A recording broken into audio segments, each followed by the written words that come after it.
સ્વાગત છે। હું છું રેખા માલકાની અને જોઈએ આજના સમાચાર।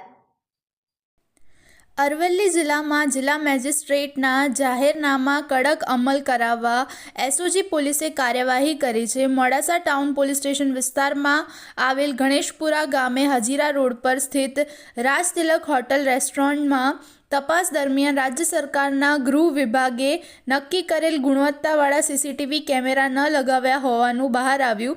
નાયબ પોલીસ મહાનિરીક્ષક વિરેન્દ્રસિંહ યાદવ તથા પોલીસ અધિક્ષક મનોહરસિંહ એન જાડેજાની સૂચના હેઠળ પોલીસ ઇન્સ્પેક્ટર એચપી ગરાસિયાના માર્ગદર્શન મુજબ એસઓજી અરવલ્લી પોલીસે હોટલ માલિક મોહનલાલ વાલજી મહેતા ઉંમર વર્ષે 54 સામે ભારતીય ન્યાય સંહિતા 2023ની કલમ 223 મુજબ ગુનો નોંધી કાયદેસરની કાર્યવાહી કરેલ છે।